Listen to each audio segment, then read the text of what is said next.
Welcome to another episode of Motor City Metrics. You can catch I'm here with you, Chris Brown, and Ashley Rogelio. Took a sweet diving catch out in the outfield, but he's recovering now. He's not as young as he once was. That's how I'll put that. But that's okay. While he's recovering, we'll hold it down. You can catch us on Spotify, Apple, wherever you find your podcasts. I guess we're just kind of coming right into it. The Tigers just dropped 2 more series after really looking like they had some momentum. We saw more than a couple games where their offense just went completely stagnant. I can't expect them to hit every game, but I guess a lot of the optimism that I was feeling heading into the show last week it's not even shrunk. It's completely evaporated. So I'll just kind of open it up. I don't even know where you guys want to start, but I will say it almost felt like that cancellation. I feel like all the optimism has been sucked into a vortex. Yeah, right? It just feels like that third game was like it was like a mercy. It was like, you don't have to get swept by the Cleveland right now. We'll let you get that done in September. That's what I felt like. Yeah. Now, I'm kind of at the point now where this is it. This last 10-game homestand is it. Like they got to go 7-3, 8-2, for it to matter. If it's 6-4, you won a homestand, you're still 14 games under 500 or whatever. Like it's it's now or never, and it just is a bummer. We saw in the final 2 games in Houston what plagued them for all of May was the offense disappeared. They couldn't get hits with runners in scoring position, and the bullpen blew it. And for a while there, they were hitting away from that, building leads that the bullpen nearly blew but couldn't. And then the injuries hit again. It's just wild. I don't. Flaherty got hurt. I don't know if that was last Thursday or after that. But then you got Melton missing a start. You got Torres getting hurt again. Winsel Perez gets a rubber band to the eyeball. Like, come on, man. It's just one of those years, and I don't know. I'm seeing all this stuff now that John Heyman's reporting, like what the Tigers are looking for Skubal, which I think is just BS, but also true, if that makes any sense. Like, I don't think the Tigers are telling John Heyman this is what we're looking for. It's like very obvious what they want. But I don't know. It's another tough week. Yeah, you look at the defense also sprung a leak as well. That was very May-ish. And just even little things like Colt Keith hits 3 home runs in one game and he has to sit out the next day with a bad wrist from playing defense. I mean, what are the odds of that? How many guys hit 3 home runs and take a day off? That just doesn't happen. But that's where this team has been. Yeah, that's a good that typifies it. There was also not to bring it down to the minors, that's the Monday show, but the Yerber Montilla, one of their top prospects, out for 11 months with a blown out knee. In his second inning back in Lakeland, blows out his knee again. It's just awful. You feel for that kid, but that's just the way the year has gone for the entire organization. It feels like this is just like what they're going to be, there's going to be, I feel like in order to even think about making up any ground that we've lost, everybody would have to be healthy, and that's obviously not going to happen. So it feels like they're going to be watchable, but just not great. It's kind of feels like this is what it's going to be for the rest of the season, unfortunately. You can easily see them winning 6 out of 8 and then dropping, 5 out of 7 and do that continually through the year. That's kind of how it's going to roll. Yeah, just a mediocre team, honestly, is what it feels like. I mean, like I brought up last show that it would take them winning every series from, last Thursday all the way to the All-Star break. They would still not even be above 500. So I was like, if they start approaching those kinds of numbers going into like the months ahead, then maybe I'll start to buy in again, and maybe I'll think they have a chance. But at this point, like, I guess nobody's really debating that they really do. But mathematically, it just seems pretty much impossible. Like, Chris does bring up a good point. This is the longest homestand of the year that they're coming up on with 10 games at home. They rip off 10 wins all of a sudden, been significantly better at home. Like, of course, I might change my mind a little bit. A 10-game win streak feels way different, or 9-1, or even 8-2. But it just, I'm just not trying to echo what you guys said. It just, I don't even really know if this team is capable of that. I mean, we have like JV to look forward to. Even if we're not really so sure how the results are going to be, he is going to be pitching back at Comerica Park. I mean, that's going to be cool, right? That's Tuesday, right? Yeah. It's Sunday. So when he said yeah, nobody could think of a better reason not to pitch, that didn't sound too reassuring. Yeah, that's you've got Scooball going Friday night. You got Melton going Saturday. You got and that's against like Eric Fetty, and then Saturday I think they have Joe Rock. It looks like it's going to be like a bullpen game, and then you got Verlander versus Davis Martin, which doesn't seem like a great matchup, but who knows? Maybe he can get out there in the mound and capture that magic. But like I said, this feels like the time to do it, right? Like the White Sox are the best team in the American League or American League Central right now. Oddly enough, I don't know. Maybe the Cleveland pulled back ahead of them with a win today, but this is, if you're going to climb back, you got to do it right now. And I don't know. We'll see. It feels like the White Sox are the real deal too, especially if they're still doing what they're doing without Murakami. I mean, it feels like they're the real deal. It just doesn't. I don't anticipate it going well for us, unfortunately. I did take some notes on the series. Carp, Dingler, and Green all have good numbers in the past off of Fetty. Opponents are hitting 263 off of him this year. And then we have Riley and Carp slugging off of Martin, but that's about as silver of a lining as I could find. Yeah. The White Sox, they're doing all this. They haven't even had Kyle Teel yet this year. Yeah. I mean, he should be back in July off the injured list, and that guy was great for the last half of last season. So when they plug him into that lineup, they're going to get even a little deeper. He hit a home run in his first at bat back in his rehab stint just the other day. So yeah, I still don't really believe in their pitching rotation. Yeah. I think Davis Martin is a solid pitcher. I don't know if you're going anywhere with Fetty and Anthony Kay and I mean, who else do they have out there? But they have. They're in an interesting spot, right? Because they're a pretty young team with a lot of young talent, and they probably have some surplus talent that they could move to go out and get a pitcher. But do they feel like doing that yet? I don't know. But yeah, it'll be a good test for the Tigers. It feels like McGonagall's power is coming on. Yes. Maybe that's just a matter of playing in Houston.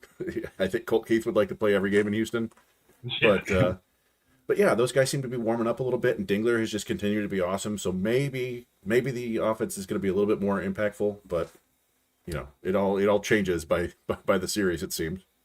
Well, then we see the Yankees after that, which I mean, we have Ben Rice, who scares me. No, I actually love Ben Rice, but and then we have a really good 1-2 punch with their pitching rotation. I'm not feeling optimistic about this homestand, unfortunately. I'm hoping, but yeah. But the Yankees are doing a lot of things right now too. I think Jazz Chisholm took a foul ball to the crotch today. But who knows how long he'll be up? Yeah, I mean, I don't know, but just back to kind of just I don't know what I'm trying to say here. It's like a microcosm of just kind of the Tigers are so desperate for guys like relief pitching. They pick up, I think it's Wagesbach. Yeah. I got to see him pitch in Cleveland. He was just a super hot name to start in AAA. He had a 1.66 ERA, super high walk rate, but also a super high strikeout rate. Those were like the two things that would happen in his at-bats. So I think they are literally just looking for flyers on anybody. And it's ironic because I think that they were just like, hey, you're getting a bunch of strikeouts. Let's see if you can do that here. He's never really done it in the major leagues. He's got 4 years of major league experience, so I don't know. But I guess I'm just bringing him up to point out that that's kind of where they're at right now with the injuries and with the capable major league guys. They are literally like, hey, this guy looks real good in AAA. Let's go get him. And it's alarming. And I'm not saying he doesn't have a chance to do something. Like I said, the 13.7 Ks per 9, that's nice in AAA, but he's also got a 6 walks per 9 in his major league career. So I don't know. It really just feels like they're scrambling a bit, and I don't really know what the real solution is with something like that. I mean, I feel like with the bullpen, I can see why they're doing what they're doing there as opposed to going out and spending money on a bullpen, because I feel like to take a pitcher who has seen the major leagues and has major league experience, it's easier to tweak that and see success than it would be to tweak something in a hitter and see success. I feel like that's just kind of, it's just easier to make this little tweak, that little tweak to a pitcher. So I'm not really opposed to that. I feel like, I mean, with the way the bullpen's been this year, with the walks and all of that, it's like, you know what, if you think somebody's going to help the team, then bring him in, Yeah, and they moved Montero to the bullpen, which I know some people thought maybe it should be Melton instead of Montero, the way he's pitched. But he went out there, and then some people thought that Adrian Hinch pulled Montero too quickly, and Will Vest came in and walked a guy immediately, and then gave up a weak grounder that Hao Yu Lee couldn't get to because he doesn't have the best range in the world. And it's just like you were saying, the defense. It's just when your depth is challenged this much, the Tigers just don't have a depth of like quality big league players. They had a bunch of guys who were close to average, and then they lost some of them, and all the guys who were close to average are having awful years, basically. Yeah. And it's just a mix of bad things. It's really aggravating because Dingler and McGonigal are having such amazing seasons, and Green is having a very good year too. And it's like those are three of the best hitters in the American League, and then it's just nothing but turtles all the way down. Well, you brought up Will Vest. I wrote something down about Will Vest I just wanted to bring up. Do you know that, like, in the 9th inning, he is, like, I mean, it's 6 innings, but he's, like, lights out. He's got 8 strikeouts, a walk, 1 earned run. Mm-hmm. And then in the 7th inning, he's got 5 2/3, 2 earned runs, 3.18 ERA, 1 walk, 7 strikeouts. But then in the 8th inning, where he does most of his work, 10 1/3, 13 earned runs, 15 hits in 10 1/3, 11.32 ERA, 6 walks and 7 strikeouts. Like, I wonder how much it is mental for him. Like, that just doesn't even seem real. And I was like, I didn't even know what I was looking for with Will Vest. And when I saw that, I was like, what? My suspicion, and I have no proof of this whatsoever, is I wonder if the quality of hitters he faced in those 8th innings is higher than those others. Otherwise, I don't know why he would be afraid of the 8th when he can get him in the 9th. Yeah, I mean, I was thinking the same thing. Is it correlation or causation there? Is it that they're bringing Vest in because he's their best swing and miss guy in the bullpen, their only swing and miss guy, basically, and these are situations where they're trying to get that big strikeout against some of the best hitters on the opposing team, and he's just not doing that. But yeah, I mean, earlier in the year, it was kind of like Jansen pitching the 9th, Vest pitching the 8th, old school closer setup man. But yeah, I don't know. Like, there's all sorts of weird stuff. I tweeted out a stat the other day that the Tigers are 7-24 without Gleyber Torres this year. They're 23-20 with him. It's 7-24 without him. So I saw that. Right, that tweet right before this episode, and that was going to be my in between the numbers. I was like, I was like, dang sorry it. About that. Sorry, continue. No, it's just like Gleyber Torres obviously is a big part of this roster. I don't think he makes 17 games worth of difference, but it's just like, sometimes baseball is super weird like that, and it sucks. Like, the lineup does feel a lot stronger when you've got McGonigal and Torres batting 1-2, and they're getting on base like 6 times a game. Yes. Yeah, it was rough to see him go out because you knew right away. I mean, instantaneously you saw what he was holding. That's a month. I mean, he's lucky to be back before the trade deadline, and those long at bats that he can work meant a lot to this team. You could just see it instantly. And then, of course, he was also hitting the ball with a little bit more authority. I mean, things were looking really good. Yeah, from that aspect. So that was a really tough injury to see it happen to him again. Well, I mean, we were talking about the Parker Meadows like this in 24, weren't we? I don't know. I don't know. That's why I don't like clinging on to one player. Like, so I don't really know how much it really has to do, but it is still interesting. But I do like, I remember that run in 24 being, not clearly not entirely driven by Parker Meadows, but he had an outsized impact on all of that. Like, on offense, on defense, even in the playoffs. In baseball, it's a mental thing, right? A lot of the times, and maybe the guys just feel more comfortable when they've got those veterans there. But I don't know. It's probably just a coincidence, but hopefully they can figure out a way to get around it. Losing Winsel doesn't help. He was kind of a punching bag earlier in the season, but it's been solid like the last 3-4 weeks. But they're bringing up Trey Cruz. Yeah, Wenzel had a 966 OPS in June so far. It finally looked like he found a little something. So fans were talking a lot about Trey Cruz, Ben Malgiri, and Max Anderson, right? We've heard those names ad nauseum now on Twitter to bring those, one or more of those guys up. So Trey Cruz gets the first call, third generation big leaguer. Yep. Really makes me feel old because his grandfather, Jose Cruz, was one of my favorite players when I was a kid. So that's kind of sad, but it's going to be very fun to see him get this opportunity. And I know people look at the stats and they say he's hitting 233 and Malgiri's hitting whatever it is, 310.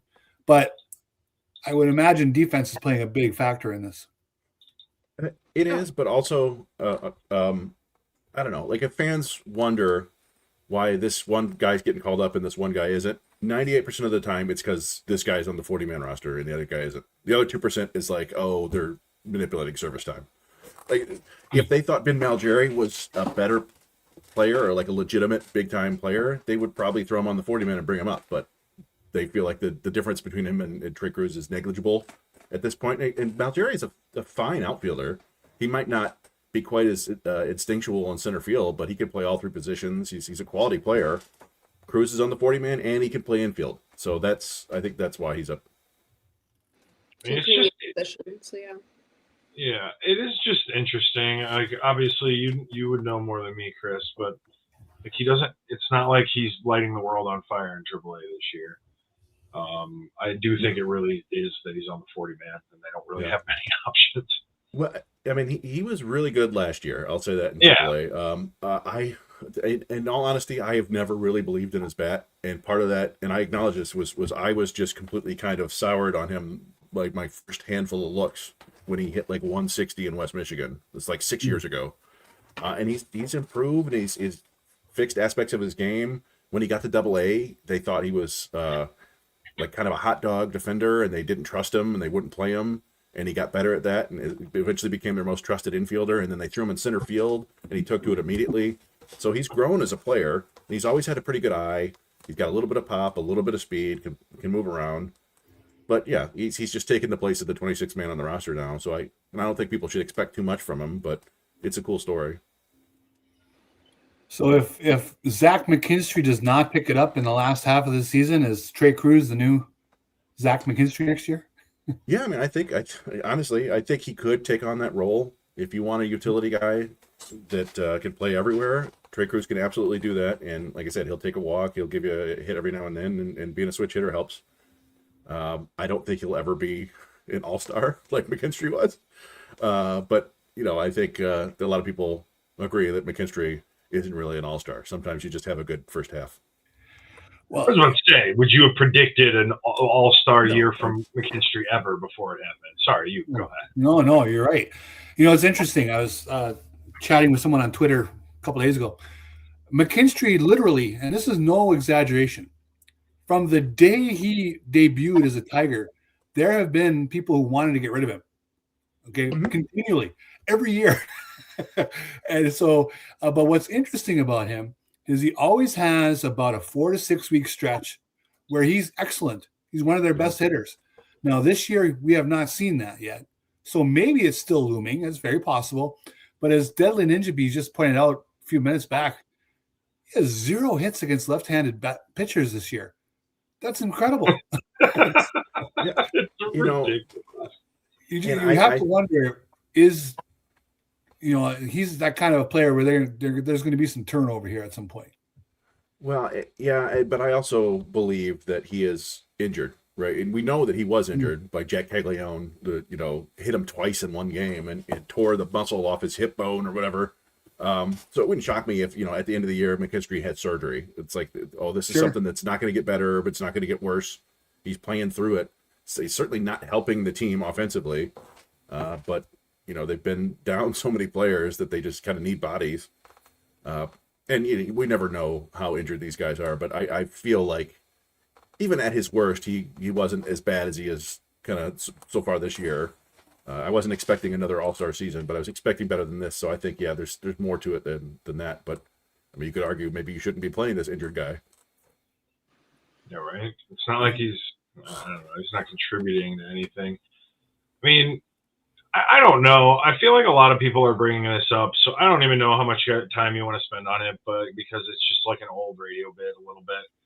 But everybody's complaining about Jemai Jones. It's been like the whole chat basically. Like I can just do like a quick like everything, and I understand people are frustrated. I want to give my opinion on why he has a roster spot right now, and I don't think it's a good reason, but I could tell you why I think it's there. It's that they're not going to bring up a guy to be a left-handed specialist because they're a lot of the guys that they would bring up at this point, they'd want to get more at bats than that, and they don't want to fill that spot with a guy and just have him play specialized like that. That's my guess. The problem is when you're a specialist and you don't do what you're on the roster to do. I almost just feel like the more they lose, if they were winning and he was doing this poorly, like I honestly wouldn't care about his roster spot. It'd be a way he can improve. It's not that I wouldn't care, but it's like it's fine if they're winning, but because they're losing, it's like I don't know. At this point, why not see what you have in somebody? Like you were saying, Ben Malgeri not on the 40-man. It just seems odd to bring a guy that is literally he's literally like a 10 worst player in the MLB this year. And he is just getting a lot of crazy chances. And I understand maybe why the logic, where it was at the beginning, but the execution is so poor. Like it feels like a slap to the face on the 40-man for me. So I get the frustration, but that's my opinion. Well, and Yeah, I think too, having ahead, so many, because we've had so many injured guys too, and we have so many utility guys or platoon guys who are playing every day, and we do see them in these big spots, it seems worse than it actually is. Because like you said, if they're winning, this really isn't even a conversation. If they have guys, everyday guys who are playing every day and they're winning, and the utility guys we're only seeing once in a while, they're there for defense, they're utility guys, but we're seeing these guys every single day because it's such an injured roster, unfortunately. My thing with Jemai Jones is this, right? I don't think he's done enough to earn this amount of loyalty, this many chances. Let's remember how they got him last year, right? It was Andy Ibanez wasn't really getting the job done, right? And they brought in Jemai Jones off the street, basically, in like June.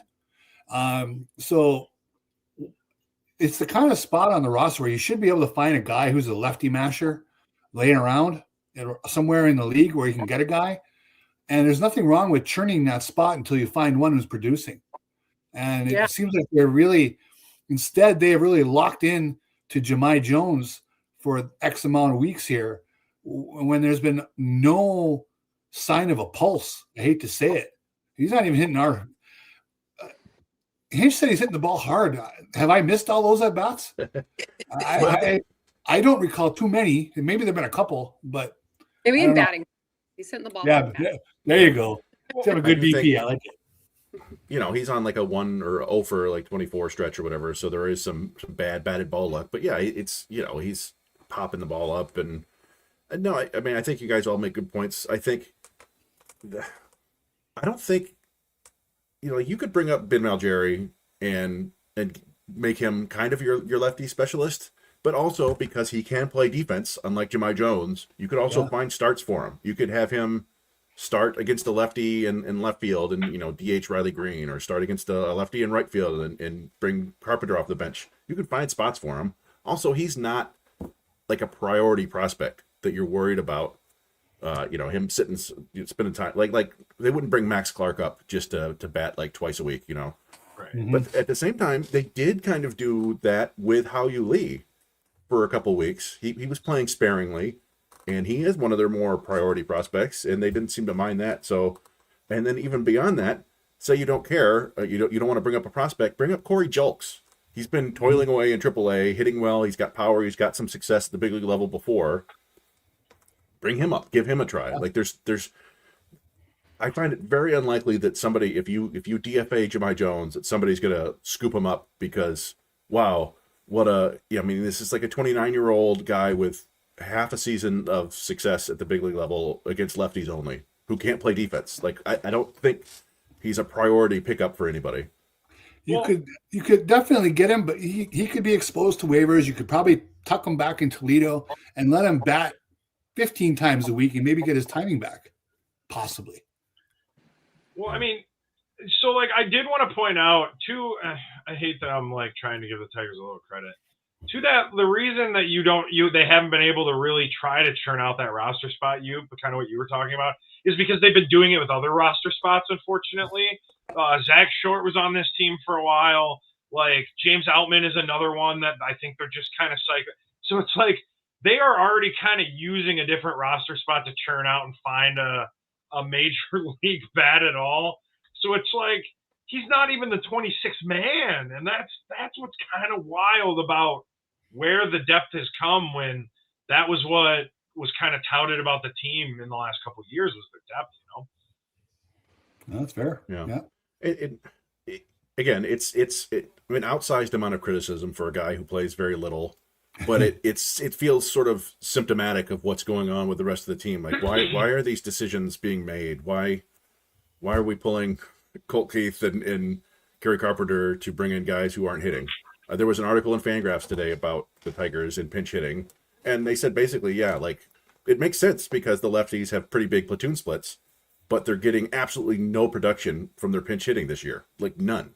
So, at what point do you stop with the process and start caring more about the results? Because you can have the best process in the world, but at some point, if it's not working, you got to change. And I think Kerry Carpenter is talented enough where if he was given steady exposure to lefties, he could get something done. I mean, he hit a single the other day when he got that one at bat against the lefty out of nowhere. If they're going to do anything to the remainder of this year, I think they got to play their talent. And Kerry Carpenter and Cole Keith are their talent. Carpenter hit a pretty big home run off a lefty in the playoffs last year. They brought in Gabe Spire just to face him and crushed a home run. But I guess, yeah. Will we ever truly know why Kerry Carpenter has been babied more than like any other player, it seems like, for the Tigers? And they're doing it with Cole Keith, you guys brought up this year, a guy who hit lefties really well his rookie year, not as well after that, but still like serviceably enough. It just kind of seems weird that they kind of pulled that privilege, like, no, you don't get to do that. It's a weird thing that I feel like, why are they holding on to it with these two players? I just don't understand. Well, they've been relentlessly chasing matchups for 2 years now. I mean, that's the modus operandi of the team, but they're having a hard time pivoting away from it when it's not working. Well, and I almost wonder too, like, when do you change your strategy because of the roster that you have available? Like, does that ever happen? Do we ever get to the point where you stop pinch hitting Jahmai Jones for Cole Keith or Kerry Carpenter? I mean, because we just, again, like, we don't have the depth. So it's like, if we don't have a lefty specialist, maybe you change up your strategy. I don't know. Yeah. It's like, what you're saying isn't like, it's pretty logical, but it almost sounds like a mic drop because we know how AJ Hinch is, and it's I think it would take a long time of this happening for him to do it. I'm sorry, I didn't mean to cut you off. No, I mean, I think AJ Hinch is the face of it, and I do think that there's a lot of this is his strategy, I guess, but like there's also the Scott Harris part, right? Like you're the president of baseball operations. You can cut Jahmai Jones even if AJ Hinch doesn't want you to. It might be the opposite way. Maybe Scott Harris is really clinging on to all the guys he acquired because he wants it to seem like he made good moves. Zach McKinstry he traded for, Matt Vierling he traded for. They picked up Jahmai Jones. Like maybe it's Scott Harris not allowing them to move on, which would be wild. But I don't know. Like it's hard to know because nobody will ever come out and say. Well, first of all, they're not going to come out and say that Jones stinks. We got to get rid of him. But I don't know. You assume maybe it'll happen at some point. Right. And I'm sorry. Everybody's been talking about it the whole show. So like, I wasn't trying to ignore everybody. I just thought I wanted to get to a point where we all actually talked about it. But we are at that time. It's time to go inside the numbers.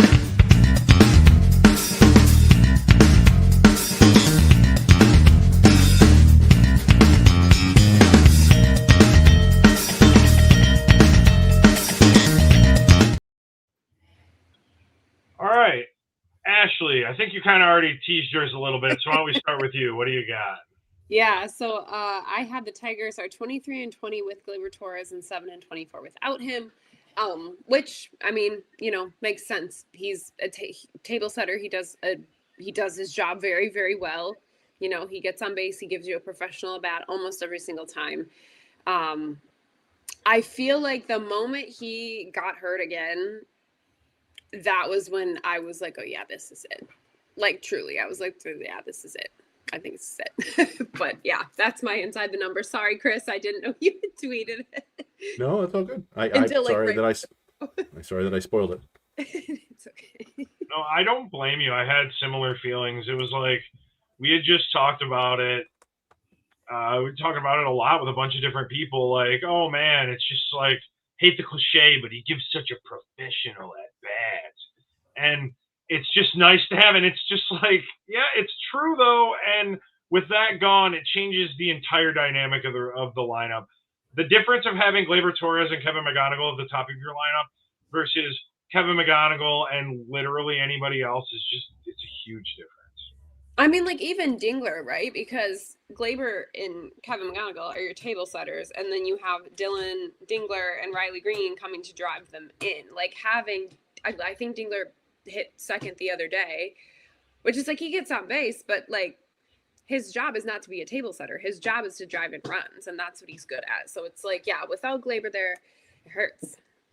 Well, yeah, because without Gleyber, then Dylan Dingler has to move up, which means somebody else is moving up, and the bottom of their lineup is not doing well. And a guy that should be, is a 7th, 8th, 9th kind of guy is batting 5th in the lineup all of a sudden. So that's kind of what happens when you lose an at bat like that. And he's not worth 17 games, but he's worth at least a couple probably. And that number, the numbers that you brought up are like, it's one of those things that really doesn't seem real. Like if I hadn't seen it and you didn't tell me, like it doesn't seem real. Well, and I feel like when guys are getting on base too, and I mean, this is not a stats thing, this is outside of that, but when guys are getting on base, I feel like it almost like hypes everybody else up too, right? And without his at bat there and him not getting on base, I don't know if that brings down morale at all. I don't know if that has anything to do with it, but like he's a big loss. There's no question about that. Yeah, for sure. Why don't you go next? What do you got? Sure. Well, some of mine kind of continues on from this topic. The numbers that I had tonight were two sets of numbers. The first one is 204 and 287. The second set, 44. So the first set of numbers. Repeat your second set there. You froze for a second. What's your second set of numbers? 283 and 344. All right. So those are very simple batting average and on-base percentage. The Tigers in May hit 204 with an on-base of 287 as a team. So when we saw the uptick when they beat the Rays, they won 7 out of 8. They score a lot of runs the first game in Houston. In June, they are hitting 283 with a 344 on-base percentage. And I think obviously a lot of that is getting Torres back, getting Carpenter back, extending the lineup. Things got looking really good. If you look at those numbers, that going from a 287 on base to 344, if you do the math and sat there and diddled around with it, basically that's an extra base runner every other inning. Okay. So maybe that doesn't sound sexy, but I think that actually is a lot. That showed where the offense, the depths they had sunk to in May, and where they had gone to, where they had the chance to go in June if Torres doesn't get hurt. Now they've had a couple of slow games in Cleveland, a couple of slow games in Houston. They've lost 4 out of 5, and some of that energy looks like it's being drained away a little bit. But we'll see what happens. They get this 10-game homestand. If they can get back to the team that's been hitting 283 with a 344 on base in June, then they got a chance to win, 6-7 games on this homestand. Yeah, fair enough. It is a stark difference. It's, again, I hope that people don't think that we're saying Gleyber Torres is like literally the only difference. And I know that's not what you're saying, but it is weird that it also seems to coincide with him like being there. Well, he's really the only, they don't have a lot of hitters like him. The work that counts. Well, I guess McGonigal, obviously. McGonigal, yeah. Among the veterans, he's kind of a unique guy, and especially once he had started to hit for a little more power to mix into the patience, that was really doing something for the team. Yeah, Chris, what do you got? Well, I think you maybe should go because mine might bring up another topic of discussion. I'm not sure. Oh, that's cool. All right, that's fine. So mine kind of goes with we're bringing up Kevin McGonigal. So I have an interesting one. It's 386. That is Kevin McGonigal's on-base percentage in counts that are 0-2, which leads the major leagues. Yeah. That is the highest on-base percentage for anybody that sees an 0-2 count. And so you're saying you don't really see anybody other than Gleyber Torres with that kind of at-bat except for Kevin McGonigal. Mm-hmm. It's insane what this kid's doing. And we've kind of almost avoided talking about him because I think we spent so much time. We were like, we could talk about Kevin McGonigal every show, and we got 45, 50 minutes. Like we can dedicate a second to him. Yeah, right. We could, but it's like we got to get to so much. There's a ton of other guys. There's a ton of other stuff to talk about. But, like, I just thought maybe it was worth bringing him up again just to point out that, like, he is really this good. And there are signs of getting better, and there are also signs of this being absolutely sustainable. This isn't like – these aren't streaky, unsustainable numbers. This is steady, rock-solid numbers that shows that he has that eye. He's got the IQ, and it's just things – that you can't really coach. I'm cliche city today. I can't help it. I'm gushing about my guy because even when I talk about baseball in Cleveland, everybody that I talked to in Cleveland, I was at the game last week, the Friday night. Everyone was telling me like how good McGonigal was. Everyone that I talked to, that was the only player they really brought up. And I told them I forgot Reese Hoskins was on the Guardians. That was super weird. Totally forgot. But yeah, just. Really, really always worth bringing him up.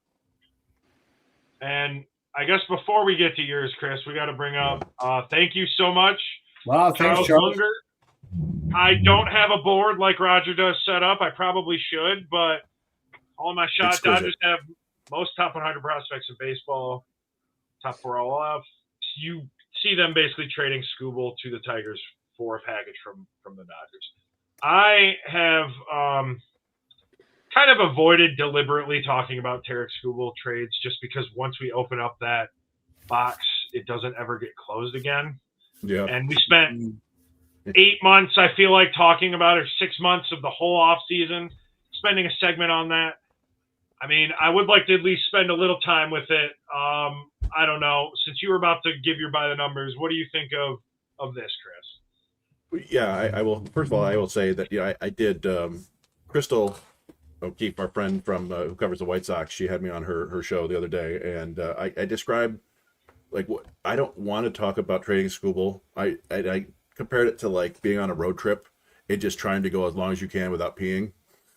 Like I just wait. Oh, 50 miles until the next rest stop. Let's do it. So yeah, I don't really like because once you get into it, like you said, you can't stop. The Dodgers do have a bunch of really good outfielders. They've got Mike Sirota, they've got Zaire Hope, they've got Jose De Paula, they've got Eduardo Quintero, they've got Emil Morales, I think is his shortstop. Tibbs. And they have a whole bunch of pitching at like the AAA. Like the Dodgers make sense. Harris has dealt with them before. The thing is, and I think Jeff Passan said it, it's like everybody can use the best pitcher in baseball. Like it's not like you're trading or you've got like a power hitting third baseman and only 3 teams need him. Anybody that wants to go to the playoffs can take Skubal. So, it's just a matter of which team is willing to give up the most. The Dodgers have plenty to give up. I don't know. There could be another team that comes through.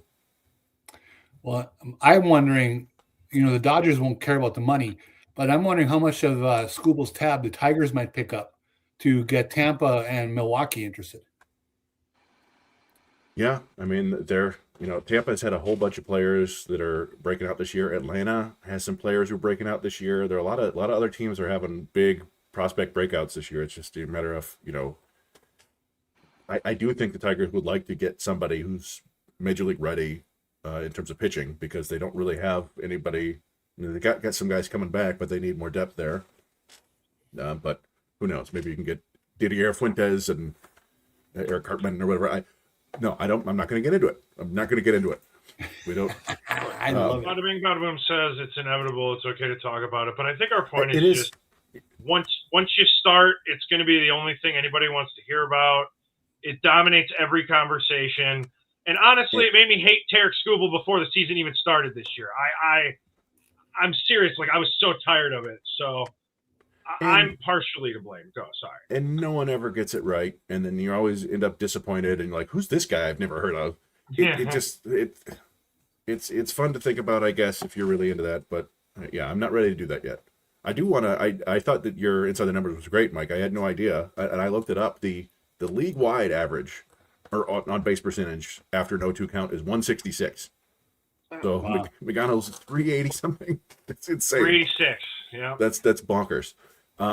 So my number is 12, and it relates to the proposal that Major League Baseball made today to add an international draft that's 12 rounds long, but also cut the traditional draft to 12 rounds. And oh, by the way, high schoolers can't get drafted anymore. It absolutely, we knew something like this was coming because it's Major League Baseball. I don't know if they really want to do this, but they're really setting the line like way far to maybe get like, oh, maybe the players will accept a 15-round draft, and no, you can't be younger than 19. I don't know what it is, but really, really odd. And then they claim with this 12-round draft that they wouldn't get rid of any more minor league affiliates, which seems really hard for me to believe. Because as it is, and we've seen it with the Tigers, they're signing indie ball guys left and right because they don't have enough players to fill out all their rosters. Yeah. They took it to another level too. Right now, if you're outside of the bonus pool, you can sign for $150,000 or less, mm-hmm. right? This supposedly they put in $10,000. If you're not drafted, you can sign for up to $10,000. I mean, are you kidding me? So it's a pure money grab by the owners. I think that personally, and I think most people would agree, they're not going to get all of this. They probably won't even come real close to it. But it is some leverage where they can get something out of that from the players if they don't force a cap and floor on the players at the end of the day here. Yeah. So go ahead, sorry. Go ahead. No, go ahead, Mike. I was just going to say it also involves cutting that bonus pool from 360 million to 200 million and installing an international draft as well. I just want to throw that in. And they've been talking for years and years and years about an international draft. We've been hearing about that for 20 years now. It's never really come into fruition. Is this the time where it'll finally happen? I'm sure the some people will say, yeah, now is the time, but that's kind of how I believe it when I see it thing. Yeah, I mean, the international market is so ugly and gross, and kids are moving away to play baseball at like 8 and 9 and signing handshake deals with teams when they're 10 or 11, and everybody has to do it because everybody else is doing it. I don't know how much the draft would actually kind of curtail that. And and I'm sure there would be a whole bunch of unintended consequences. We kind of discussed this before. Up until 1990, Puerto Rico wasn't subject to the draft, and there are people who believe that the total, like the level of elite talent coming out of Puerto Rico has gone down since you were able to draft players in Puerto Rico. I don't know if I believe that. There's been some pretty good players from Puerto Rico over the last 20 years or so. Yadier Molina, you got Carlos Correa, Javi Baez, Francisco Lindor, I think Edwin Diaz. Like, there's some really good players still coming from there. But, yeah, I mean, I there were some great players before, too, Pudge Rodriguez and so forth. Well, what happened was because they are subject to the draft, a lot of those teams pulled their academies out of Puerto Rico. Yeah. And they moved to either the Dominican or Venezuela or wherever. So there was just, I think, what I've always heard is they feel there was a lot less depth coming out of Puerto Rico than there had been. Yeah, and you could see that coming. Teams have invested a lot of money in these academies in the Dominican Republic, and I don't know if they would just stop doing that. But if it's centralized to Major League Baseball, then maybe maybe they won't invest the resources anymore, and maybe the Dominicans turn to soccer. I don't know, but yeah. So it was it's dumb. As somebody who loves the draft, it annoys me because they've already cut it down from how, as many rounds as you want to 40 rounds to now 20. And, there rarely is there a player drafted after the 20th round that made it. But the ones who did were pretty cool. Like Mike Piazza and, Bo Brisky, I think, was a 27th rounder or something like that, wasn't he? Yeah, 27. So, I don't know. But, I just think, overall it is a sign that this is going to be a pretty nasty labor negotiation because the players union came right out and they're like, this is garbage. And Scott Boras said this was garbage, and so. You have any thoughts on it, Ashley? Yeah, go ahead. I was just going to say, I definitely feel like it feels like a money grab, and it feels like another case of billionaires trying to ruin things for the rest of us. Like, don't come in and ruin our sport. Like, come on. You're a billionaire. You're a billionaire. No, it's you don't. Yeah, there's always more ways to. Too. I love the draft too, so don't ruin it. Leave it. I mean, it's not going to happen, right? But like, I don't think that like something like that is not going to happen. Obviously, they're. I would be surprised if it went below 15 rounds. Yeah. Say that again. I'm sorry. I would be surprised if they got it below 15 or 18 rounds. I mean, they'll probably negotiate something here where it goes down because every time it's been going down every CBA, it seems like. Yeah. Well, and it gets back to the discussion when they cut out 40 minor league teams a couple of years back. A lot of this is if you were to build a baseball system now, you probably wouldn't have these satellite farm teams all over the country. You'd do the way football and basketball do, where college is your minor leagues, and that's what I'm sure the baseball owners would love. That I'm sure they don't love paying any money to minor leaguers who are never going to be helping them out, but it would be hugely detrimental to the sport. We've already seen like these small towns. I mean, you grew up in, you'd still have baseball fans. You grew up in the UP, right? Like you weren't particularly close to any teams, right? And you could still be a fan, but it's different when you get to go to games. Yeah. And if you live in a town like Toledo or whatever, you're like, okay, they get rid of the Mud Hens. You're still a fan of Detroit or Cleveland, but it's not the same. It's a lot harder to get to a game, and it's not good for the sport. But the owners, again, they don't care. They're businessmen, and they want to make money. And there are multiple ways to make money, and one of those is to spend less money, and they'd like to do that and also make more money. So I don't know. It's just dumb to me. Short-sighted. Okay. Do we know how much NIL money college ball players are getting? Every time I hear a number, it always seems way too high. Like there was supposedly a kid who, like in basketball at least, was a kid who transferred from Iowa State to Kentucky, and they said like $7 million. Yeah. Oh yeah, basketball is crazy expensive. But what about what are baseball players getting? Yeah, I mean, I think it depends. I don't think, there's a big NIL budget at University of Michigan for baseball. But if you're LSU or Mississippi State or Mississippi and maybe UCLA, you've got these, big time baseball programs. I'm sure you can, give a kid $250,000 or $500,000 or something like that to ensure that you're going to make the College World Series and make a run of it. And Speaking of which, congratulations to Oklahoma and North Carolina. I don't think many people saw that matchup coming. No, I agree. I was really pulling for Troy. Really Troy. sad their run came to an end. But Yeah. they were 2 games away. That's pretty damn close. Yeah, not bad. I will say, I think maybe with the way that the Tigers have been playing, with the Pistons being out and with, me not really caring about hockey, I got way more into the College World Series this year than I have in a while. It was a lot of fun. It is definitely going to be an interesting matchup, but I had a lot of fun with it this year. Yeah, college sports is great at just about every level because it's you got those guys who are going to play professionally, and then the other guys who just don't have a hope. They're just, they've got homework. They're going to be a dentist. Yeah. Yeah, a dentist or an accountant or things like that. And that's cool because those guys can come up heroes sometimes, and sometimes you're like, oh, Danny, why can't you field a grounder, damn it?